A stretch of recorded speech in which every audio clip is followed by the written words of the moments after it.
You can support this podcast for $3 a month at patreon.com/copytradersclub, or find me on eToro, username Gavin Macaulay, and add me to a watch list for future content. Thanks for listening.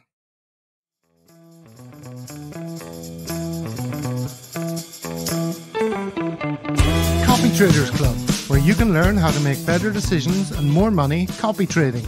I'm Gavin Macaulay, my name and username on eToro. My aim as an eToro enthusiast is to demystify this new and uncharted world of copy trading, understand what are the pitfalls and best practices, and how ultimately to succeed as a copy trader. Here we go.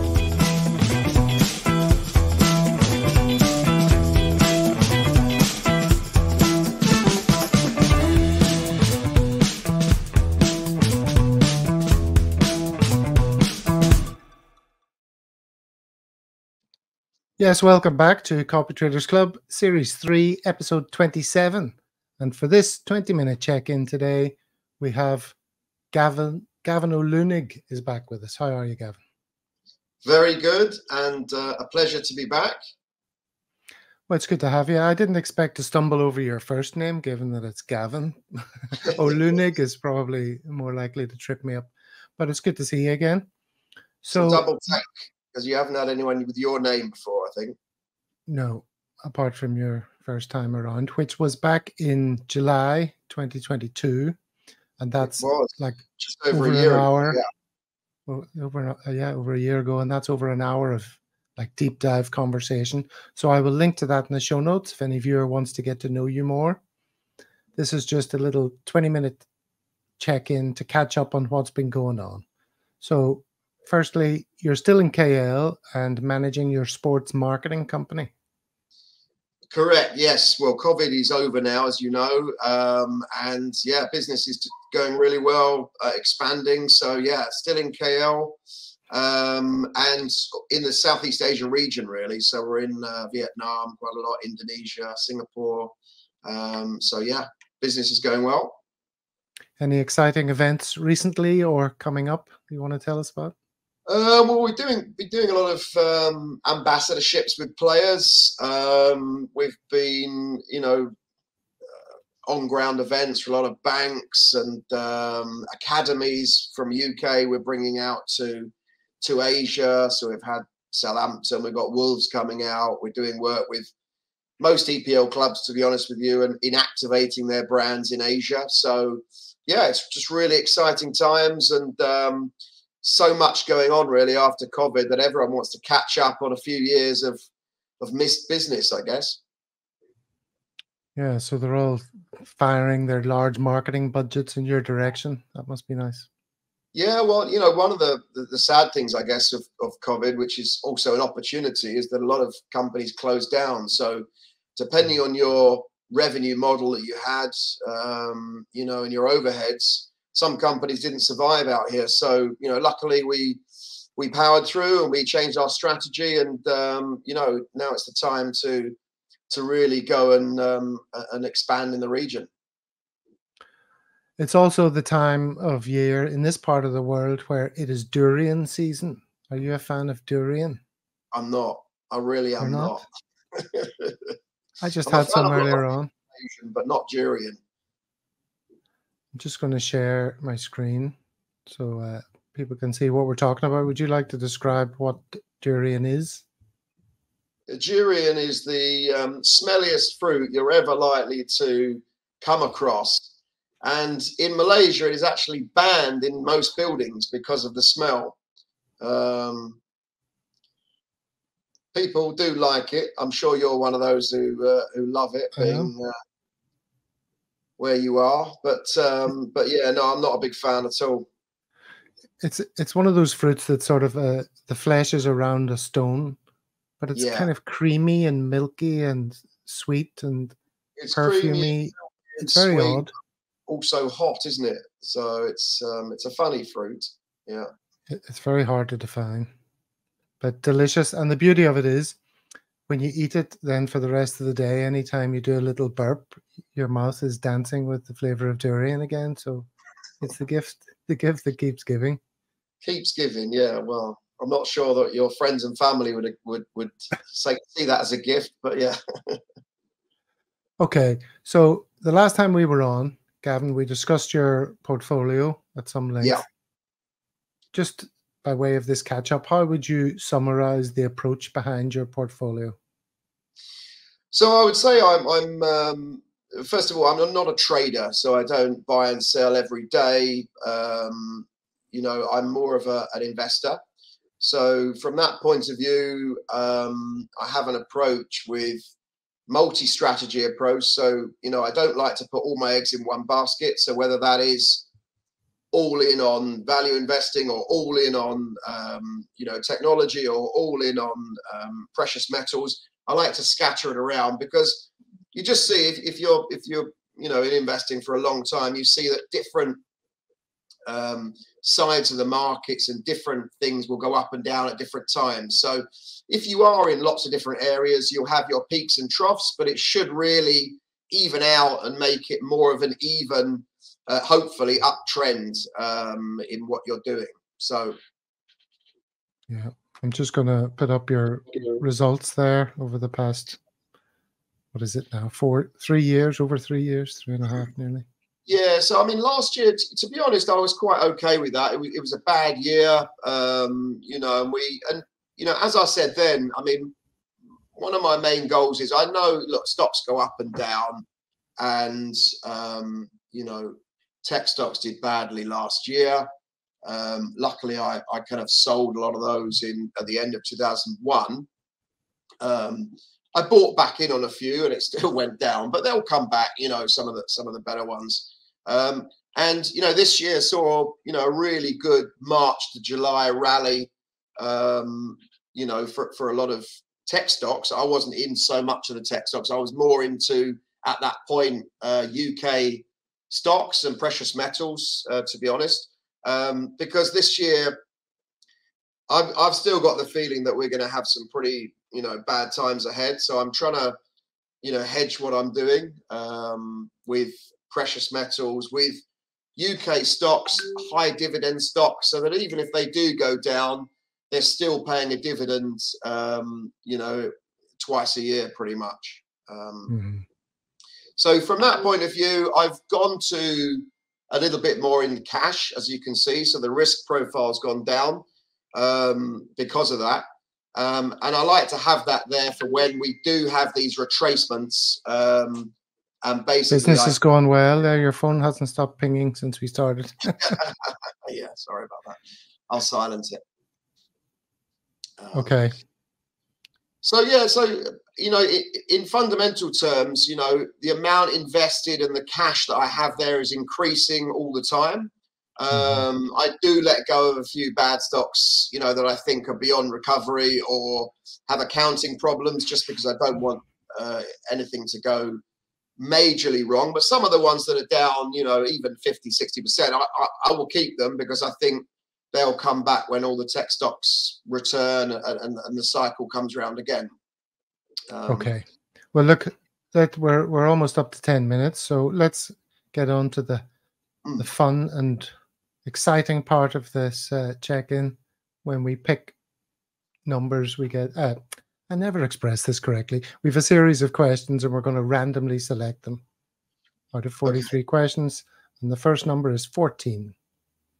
What's the one position in your portfolio you suspect might do the worst? I've still got some legacy tech stocks from before, from early on in COVID, which were doing great at the time, but after obviously they went down, they really went down. So some of them that I had, which are similar to, let me just, I would say things like maybe Upstart, SEA Limited, good stocks, I think, but maybe the product of, you know, high inflation, high interest rates might be nipping those in the bud. I'll be honest, if I had my time again, I probably would have not gone for them. But I went in. Hindsight. Yeah, I mean, look, you're always going to make mistakes. It's just that everything you do, if it was a dream and got everything right, you'd be retired already. So look, you take the rough with the smooth, and hopefully, by keeping your risk low, you will basically end up in an upward trend, and you just try slowly to either recover those stocks, or if you really think they're beyond recovery, you just get rid of them and you put the money in something else that you think will rise at a faster rate. I always see it as, whether it's precious metals, whether it's UK stocks, dividend stocks, whether it's value investing, whether it's tech stocks, I kind of see everything as like a train. They're all moving towards their location, but just at different times. Some are going faster, some are going slower. So you probably sometimes want to jump out of one and go into another area, and other times you want to go into, back to areas that you've been out of. So, if precious metals is at all-time high, sell them. Let's go back into something that's a little bit lower, and let's wait for that to catch up, because we are seeing that there'll be a tech rally that will go down, then the UK stocks will go up, then that will go back. Suddenly Bitcoin will fly, Elon will sell a few, then it will dump down again. So there's lots of different things going on that I think you can be part of everything, and you can wait for its time as long as you've got patience. I think that's one of the key things, really. Well, that might feed into the next random question, which is, which copy or criticism cuts the deepest? I don't think I've had much criticism, to be honest, because I don't claim to be the world's genius of investing. I just explain what I'm doing, why I'm doing it. If people agree with that, that's great. If they don't, not a problem.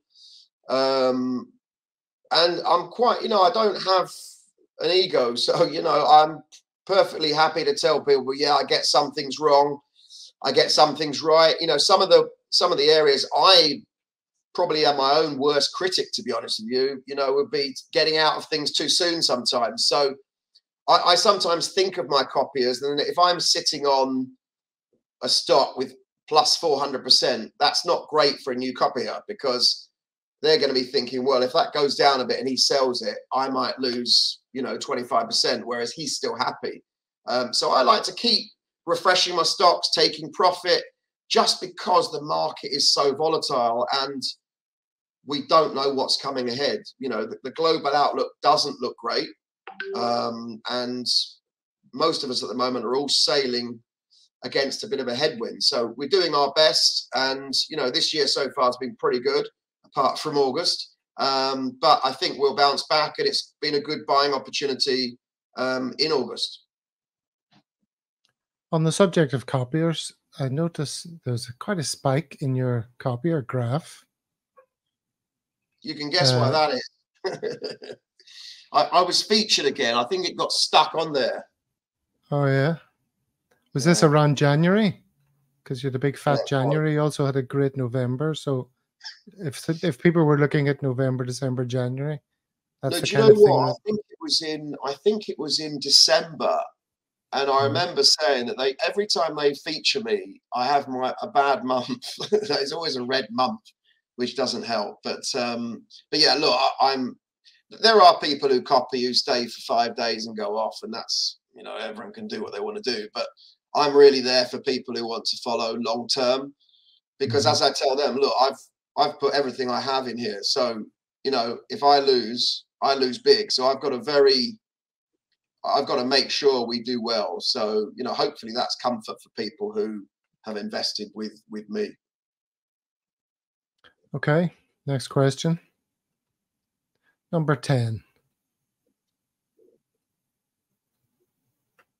If you were to discover that today is the last day of your life, sorry about that, Gavin, what would be your biggest regret? Ooh, not getting to see my kids grow up. Oh, that's pretty heavy. Yeah, I think so. If it's the last day of the world, then, it doesn't really matter, I guess. But no, yeah, definitely not seeing my kids grow up. It was my last day for sure. Okay. All 4 of them. Next question is 29. Again, well, this is a bit lighter. Describe your last vacation. Do you know what? I've never vacation. My last vacation, I went to Club Med in Cheriton with the whole family. So I would describe it as absolutely mad. I think there was about 13 of us. So the in-laws were there as well. So it was good fun. All the kids had a great time. And to be honest, it was good for us because all the kids clubs, you know, meant that I actually managed to have a break, which doesn't normally happen. Are the in-laws Malaysian, might I ask? Yeah. My wife's half Philippine, half Indian. So yeah, but they're Malaysian, yeah, from Sabah. From Sabah? They're from Sabah? Yeah, originally, yeah. The wife's from Sabah. Forgot that. Okay.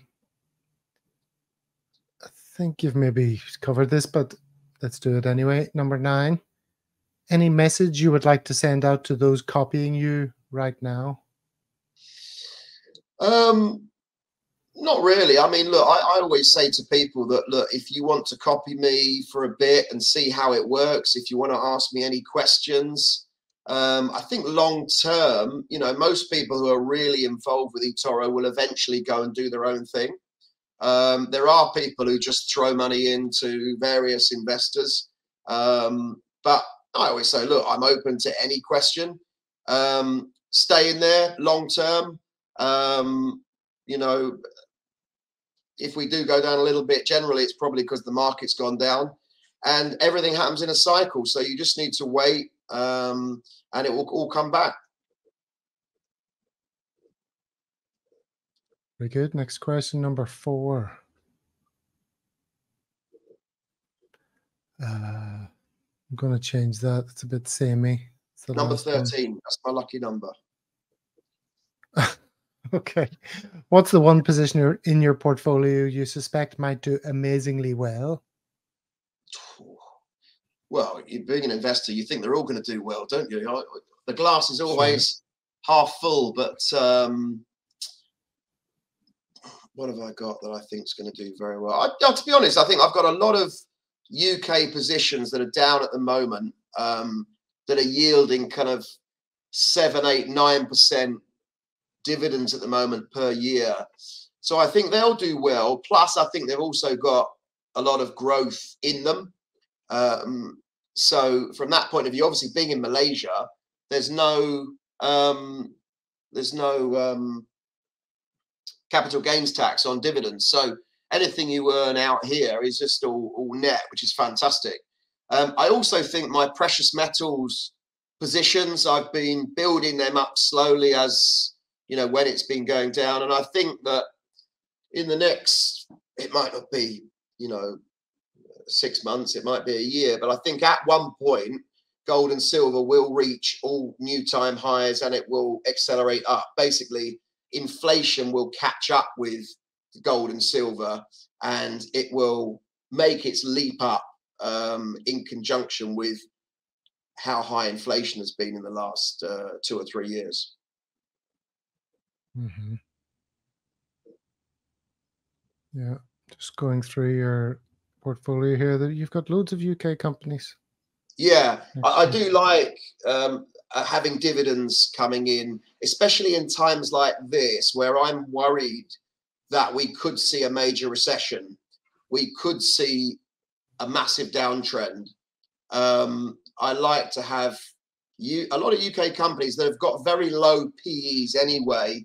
So generally what that would mean is there's probably less to go down as opposed to a Nvidia, which is, you know, trading at huge multiples. That if there was a massive global recession, that could be, you know, halved or, you know, a quarter of the price very quickly. Okay, I think we've got time for one more random question. Number 40. Let's make it a good one. Yeah. Okay. Who is your favorite comedian? My favorite comedian. I quite like Jimmy Carr. He was over here in Malaysia not long ago. He's quite funny. Not afraid to say any single joke. I'm not a big fan of these guys who stay away from certain areas. For me, if it's comedy, it's allowed. Yeah, Jimmy Carr leans into it, doesn't he? I mean, yeah, he does. In a major way. And my brother, well, at least you get to see comedians because you live in KL. I mean, yeah, not many though, to be fair. You know, and obviously some of them change their act. You know, obviously they have to for the local audience. But yeah, I think cancelled here. You get properly cancelled for saying the wrong thing, don't you? Yeah, you would. You'd get escorted out of the country. But I think at the time, I think my brother, he asked people to text in. So my brother, you know, at the time, he said, "Oh, I was just about to get married at the time." So he said, "Oh, you know," he texted in any words for the happy couple. So I think I got battered for about 5 minutes in front of everyone, which is always good. I do like that. I like to sit at the front if I can. If you can't take the piss out of yourself, what's the point? All right. Well, plenty of point in checking in with you today, Gav. So it's always good to say hello, see how you're doing. Yeah, likewise. Good to see you again. I will keep an eye on your portfolio as we go on and see how it goes. As you say, not expecting huge swings, up and down swings with the market, but if we do enter into what you think might be happening, it'll be interesting to see how certain portfolios hold up, and yours is one that I would have my eye on in those circumstances. Yeah, it's interesting. I mean, look, no one can look in a crystal ball, can they, and see what's coming, but there's certain things that you can hopefully mitigate against. I think we've seen with tech that it's either up or it's down. I think we've seen with Bitcoin that you're either up and a superstar or you're down in the dumps. So I think for, you know, when you're dealing with a large amount of money and a large amount of investors' money, you've got to be a little bit more cautious, and you need to look at the bigger picture and hopefully have a slower uptrend, maybe, you know, not as risky, but then you need to protect what you have as well. Sounds good. All right, Gav. Thanks for being here. Thank you, Gav.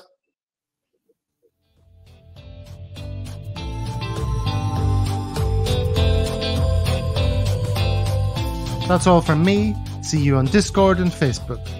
Until next time we meet at Copytraders Club, I wish you many happy returns. Obviously, anything you hear in this podcast is for entertainment only, not financial advice. Do your own research. This is just generic chit-chat. We don't know your individual circumstances, etc., and so forth.